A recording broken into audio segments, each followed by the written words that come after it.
आंखें सूखी मन रोता है, बाबा हमारा क्यों सोता है। खोल के आंखें देख ले बाबा, तेरे बिना यहाँ क्या होता है, तेरे बिना यहाँ क्या होता है। लौट के आजा साईं हमारे, अपनी आँखें खोलो। राम साईं बोलो, श्याम साईं बोलो, राम साईं बोलो, श्याम साईं बोलो। साईं बाबा बोलो, साईं बाबा बोलो, साईं बाबा बोलो, साईं बाबा बोलो। ओम साई राम। साईं बाबा सबकी रक्षा करना और सही राह दिखाना। इस अध्याय में अब तक हमने पढ़ा, बाबा ने तात्या को जीवन देने के लिए स्वयं जीवन का त्याग कर दिया। अब हम आगे इस अध्याय में पढ़ रहे हैं लक्ष्मीबाई शिंदे को दान व शिक्षा। बाबा ने महासमाधि के लिए विजयदशमी का दिन चुना, जो सर्वथा उचित ही था। महासमाधि से कुछ दिन पूर्व तक वे अस्वस्थ थे, लेकिन जब महासमाधि का समय निकट आया तो वे स्वस्थ हो गए। वे बिना किसी की सहायता के उठ बैठे थे। लोगों ने यही समझा था कि बाबा स्वस्थ हो गए हैं, अब कोई भय नहीं है। लेकिन बाबा तो जानते थे कि अब उनका अंतिम समय निकट आ चुका है, इसलिए उन्होंने लक्ष्मीबाई शिंदे को दान देने की अभिलाषा व्यक्त की थी। लक्ष्मीबाई कुलीन घराने की थी और समृद्ध भी थी। वे मस्जिद में जाकर बाबा की दिन रात सेवा किया करती थी। मस्जिद की सीढ़ियां पर लक्ष्मीबाई, महालसापति व तात्या के अतिरिक्त अन्य किसी को भी चढ़ने की अनुमति नहीं थी। एक बार की बात है कि बाबा संध्या के समय मस्जिद में तात्या के साथ बैठे हुए थे। उस समय लक्ष्मीबाई मस्जिद में आई और बाबा को नमस्कार किया। तब बाबा लक्ष्मीबाई से बोले कि अरे लक्ष्मी, मुझे बहुत भूख लगी है। लक्ष्मीबाई यह कहकर लौट गई कि बाबा थोड़ा ठहरो, मैं आपके लिए अभी रोटी लेकर आती हूँ। कुछ देर बाद लौटकर लक्ष्मीबाई ने बाबा के आगे रोटी व साग रख दिया। बाबा ने वह रोटी और साग एक भूखे कुत्ते को दे दिया। इस पर लक्ष्मीबाई ने ऐतराज करते हुए कहा कि बाबा, ये क्या, मैं तो इतनी जल्दी आपके लिए अपने हाथों से बनाकर रोटी लाई और आपने एक भी ग्रास न खाकर सारी रोटी कुत्ते को दे दी। तब बाबा ने मुस्कुराकर लक्ष्मीबाई को समझाते हुए कहा कि तुम क्यों अनावश्यक दुखी होती हो, कुत्ते में भी तो आत्मा है। कुत्ते को भोजन कराना मुझे भोजन कराने के समान ही है। प्राणी के अनेक रूप होते हैं, फिर भी भूख सभी को समान रूप से लगती है।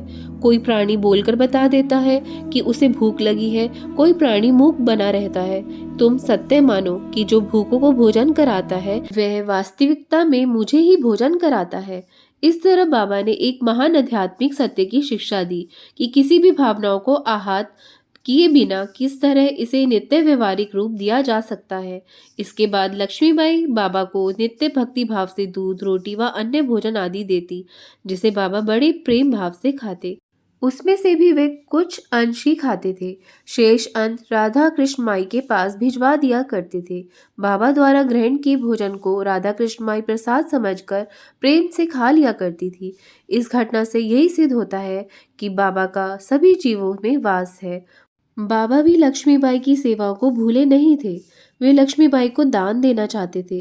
यही कारण था कि महासमाधि लेने से पूर्व उन्होंने लक्ष्मीबाई को अपनी जेब से पहले 5 रुपए, फिर 4 रुपए दिए थे। ये 9 रुपए नवदा भक्ति के प्रतीक थे। ऐसा करके बाबा ने श्रीमद् भागवत पुराण के 11वें स्कंद के 10वें अध्याय के 6ठे श्लोक में वर्णित भक्ति के 9 लक्षणों की ओर संकेत किया था। वे श्लोक इस प्रकार है। अमान्य मत्सरो दक्षो निर्ममो दृढ़ सोहृदः असत्वरोर्थ जिज्ञासुर्न सुयूर्मोघ वाकः। अर्थात एक भक्त या शिष्य को चाहिए कि वह कभी किसी से ईर्ष्या ना करे, किसी का बुरा ना सोचे, उसे प्रत्येक कार्य में निपुण होना चाहिए। वे आलसी ना हो, मोह ना हो, गुरु चरणों में प्रेम हो, कार्य को सावधानी से करे, परमार्थ ज्ञान प्राप्ति का इच्छुक हो, दूसरों में दोष ना ढूंढे और व्यर्थ की बात ना करे। अंतिम क्षण में बाबा।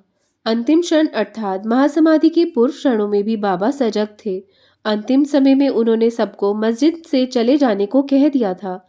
चिंतातुर काका साहेब, बूटी व अन्य भक्त जो बाबा की सेवा में सदैव मस्जिद में रहा करते थे, उन्हें भी बाबा ने वाड़े जाकर भोजन करके आने को कह दिया था। भक्त बाबा को अकेला छोड़कर जाना तो नहीं चाहते थे, लेकिन बाबा की आज्ञा की अवहेलना करना का भी उनमें साहस नहीं था। इसलिए उन्हें मन मारकर वाड़े जाना पड़ा। वे जानते थे कि बाबा की हालत गंभीर है, ऐसे में उन्हें अकेला छोड़ना उचित नहीं है। खैर, जब वे बाड़े में भोजन करने बैठे तो उनका मन बाबा की ओर ही था। भोजन उन्हें अच्छा नहीं लगा। वे मन महसूस कर भोजन कर रहे थे। अभी वे पूरी तरह भोजन कर भी नहीं पाए थे कि बाबा द्वारा देह त्यागने का समाचार उन तक पहुंच गया। वे सब थाली बीच में ही छोड़कर मस्जिद की ओर दौड़ पड़े। वहां जाकर उन्होंने देखा कि बाबा बयाजी अप्पा कोते की गोद में चिर निद्रा में लीन थे। वे ना शैया पर लेटे, ना जमीन पर लुढ़के, वे अपने नियमित आसन में शांति से बैठे थे। उनके हाथ दान देने की मुद्रा में थे।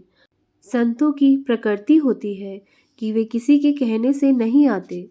वे स्वेच्छा से जन कल्याणार्थ आते हैं और ध्येय पूर्ण होने पर स्वेच्छा से ही संसार का त्याग कर देते हैं। ओम साई नमो नमः।